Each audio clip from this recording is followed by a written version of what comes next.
So what are the consequences to a society of inequality when the rich get richer, the poor get poorer, the middle class starts to disintegrate? On the line with us is Stephen Bezruchka, the associate teaching professor at the University of Washington School of Public Health, previously a practicing emergency room physician. He serves on the board of Washington Physicians for Social Responsibility. He's the author of a new book, Inequality Kills Us All, COVID-19's Health Lessons for the World. His website, Stephen Bezruchka, is StephenBezruchka.com, and his Twitter handle is @Bezruchka. Stephen, welcome to the program, or Dr. Bezruchka. Thanks so much for joining us. Where do we begin with this topic of inequality? Is it, let's start with its impact. What is the main impact, and what are the impacts on society of conspicuous inequality?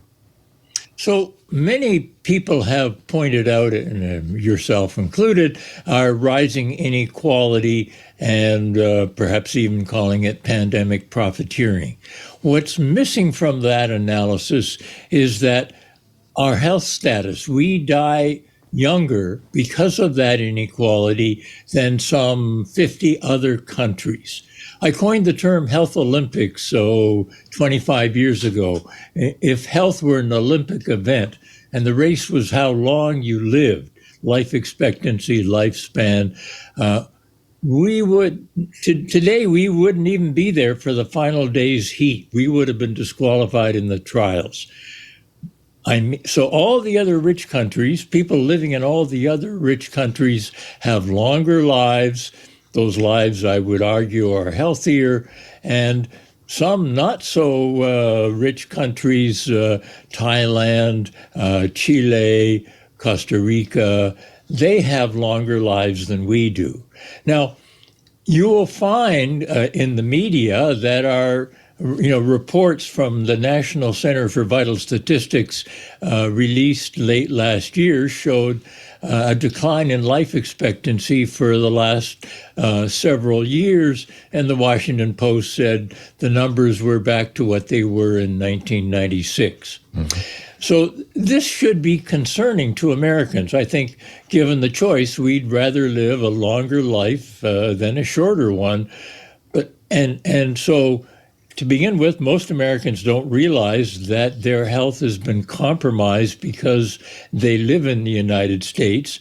And they also don't realize that inequality is what's killing us. Mm-hmm. So what's the mechanism by this? Is it I've read, Wilkinson and Pickett's work suggesting that inequality actually makes us crazy a little bit, you can see this in a kindergarten classroom. You walk in and give, one cookie to every kid and give 10 cookies to one of the kids, and suddenly, chaos erupts. And that people, when they perceive society as being unequal or being unfair, essentially, that it affects mental and emotional health. Is that the beginning of it, or are there other dimensions to this? Yes, I think we're very sensitive to the rank order where we stand in a society. Let's take, for example, the mass shootings, which have become almost a daily occurrence in the United States. Studies show that mass shootings, 4 victims or more, are more likely to occur in parts of the United States with high inequality and also high wealth. And so, right now, the news reports are sort of scratching their heads about gun issues and all of these that lead to these mass shootings. But we're not going upstream. We're not trying to find the real causative issue. Very few entities in this country try to consider what are the actual upstream causes. Hawaii is our healthiest state, longest lived state. And the Department of Health in Hawaii produced a report in about a decade ago that had a graphic on page 2 that I've reproduced in the book that showed downstream factors. It's got a mountainside, typical scene in Hawaii, and downstream are all the chronic diseases in the ocean that we face, heart disease, cancers, diabetes. And where the river flows into the ocean, on the shore are the personal behaviors, exercise, smoking, and that sort of thing. On the other side of the river is healthcare. So the Department of Health in Hawaii situates healthcare far downstream. Also in the graphic is a big waterfall, and there they list what are now termed the social determinants of health: racism, pollution, poverty, and so on. But above that, they put socioeconomic conditions, and above that, the most important, is political context and governance. And that's really what the evidence today shows. The health that we have, it mostly comes through political choices we make. And these days we have chosen to give the rich ever more, and we're dying younger because of it. It's really a remarkable analysis. Wilkinson and Pickett have also talked at some length about the correlation between inequality. They do a state-by-state analysis of the United States and an international analysis. That the states and nations with the greatest inequality have the highest levels of mental illness, of poverty, of drug addiction, of crime, of violent crime, of sexually transmitted diseases. I mean, there's this whole spectrum of the ills of society that we tend to think have nothing to do with inequality, and yet they're all inextricably intertwined. How does that happen? Well, basically, inequality creates a lot of stress. Very few Americans smoke anymore, and so stress has become the 21st century tobacco. That is, when we are, and we are one of the most highly stressed countries in the world. Gallup Global does measures stress in countries around the world. Stress is, of course, an imperfect measure, but we are somewhere in the top 5 of countries around the world in terms of stress.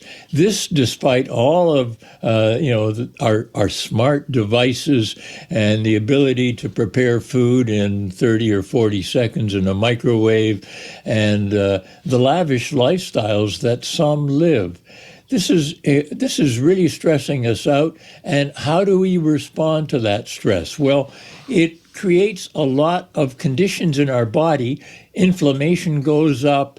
And these inflammatory markers essentially lead us to an early death, from whether it's heart disease, cancer, COVID. We have 1.1 million deaths from COVID so far, the most of any country. When you divide by the population, our rates put us somewhere in the top 10 countries. We're not doing very well. Yeah. And the other part of it relates to early life. So as we go from the erection to the resurrection, it's the first 1,000 days after conception when roughly half of our health as adults has been programmed. So healthier countries, of which there are 40 to 50, as I've said, privilege that period, the first part of life, in various ways. Only 2 countries in the world do not have a nationally mandated paid maternity leave policy. One is, of course, the United States. We can't afford it, though some people are trying to rumble about maybe we should. And the only other country with a population of 1 million or more is Papua New Guinea, half of a big island north of Australia. Only 2 countries in the world without a paid maternity leave program. Now, we have a few states that have passed maternity leave programs or parental leave programs, but none of them go above 12 weeks, and the rate of pay is not very high. Take Sweden. In Sweden, you have to take 444 days of paid leave after you have your baby. Your pay is your full pay. Wow. Wow. The father has to take 13 weeks. Yeah, we need that here. The book is Inequality Kills Us All by Dr. Stephen Bezruchka. Dr. Bezruchka, thanks so much for dropping by today. It's great talking with you.